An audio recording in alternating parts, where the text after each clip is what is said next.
మిగతా వార్తలు చూద్దాం. వృధా అయ్యే ఆహారాన్ని సేవ్ చేసేందుకు కేంద్రం అడుగులు వేస్తోంది. రెస్టారెంట్లు, హోటళ్లలోని వేస్టేజ్ ఫుడ్ పై నిఘా పెట్టింది. ఆహారం వృధా చేయకుండా సరికొత్త నిబంధనలు తీసుకురాబోతోంది. మోదీ నిబంధనలు ఆచరణలోకి వస్తే ఒక వ్యక్తి ఎంత తినగలిగితే అంతే పెడతారు. ఇష్టం వచ్చినట్లు వడ్డించడానికి వీల్లేదు. ఇక నుంచి మీరు తినే ప్రతి చికెన్ ముక్కకు, ప్రాన్స్ ఫ్రైకి కూడా పక్కాగా లెక్క ఉంటుంది. అవును, మీరు విన్నది నిజమే. మోదీ మెనూ ఏంటో మీరే చూడండి.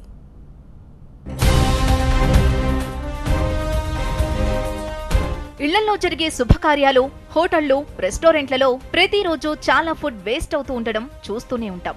మిగిలిపోయిన ఆహారాన్ని ఆకలితో అలమటిస్తున్న వారికి పెట్టకుండా దాన్ని నేలపాలు చేస్తుంటారు చాలా మంది.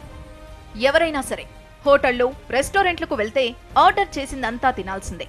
అవును, మీరు విన్నది నిజమే. మోదీ కొత్త రూల్ అమల్లోకి రాబోతోంది. త్వరలోనే స్టార్ హోటల్స్ లో మోదీ మెనూ దర్శనమిచ్చే ఛాన్స్ కనిపిస్తోంది. స్టార్ హోటల్స్, రెస్టారెంట్లలో ఒక వ్యక్తి తినగలిగిన దానికంటే ఎక్కువగా సర్వ్ చేస్తున్నారని, దీనివల్ల ఆహారం వృధా జరుగుతోందని స్వయంగా మోదీయే చెప్పారు. ప్రతి నెల రేడియోలో ప్రసంగించే మోదీ మన్ కీ బాత్ కార్యక్రమంలో ఆహార వ్యర్థం మీద పలు వ్యాఖ్యలు చేశారు.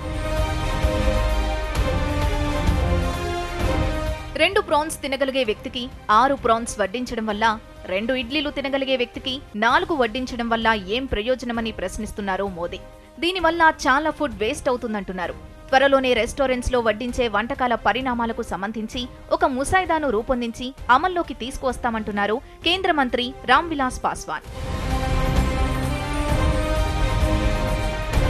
రెస్టారెంట్లకొచ్చే వారికి వడ్డించే ఆహారంపై చట్టపరమైన నిబంధనలు తెచ్చే అవకాశాలను పరిశీలిస్తున్నట్లు తెలిపారు పాస్వాన్.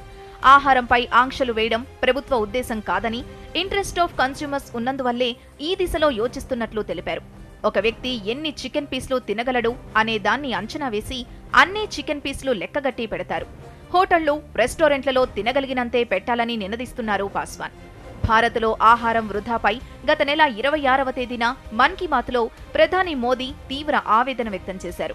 వృధా అవుతున్న ఆహారంతో తిండిలే కాలమటిస్తున్న వారి కడుపు నింపవచ్చని మోదీ సూచించారు.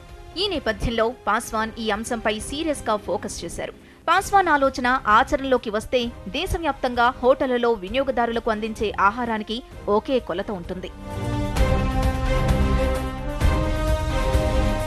ఒక అంచనా ప్రకారం దేశవ్యాప్తంగా 92,651 కోట్ల విలువైన 6.7 కోట్ల ఆహార పదార్థాలు వృధా అవుతున్నాయి. ఈ ఆహారాన్ని బీహార్ లాంటి రాష్ట్రంలోని ప్రజలందరూ ఏడాది పాటు తినొచ్చు. ఆహార వృధా పాపంలో హోటళ్లు, పెళ్లి, పేరంటాల్లాంటి వేడుకలదే ఎక్కువ వాటా. అన్నట్టు హోటళ్లలో ఆహార వృధాను అరికట్టేలా రూపొందించే నియమావళికి మోదీ మెనూ అనే పేరు పెడతారని వార్తలు కూడా వస్తుండటం మరో విశేషం. అయితే ఒకవేళ నిబంధనలు అమల్లోకొస్తే హోటళ్లు, రెస్టారెంట్లు దీన్ని ఎంతవరకు అమలు చేస్తాయనేది డౌట్.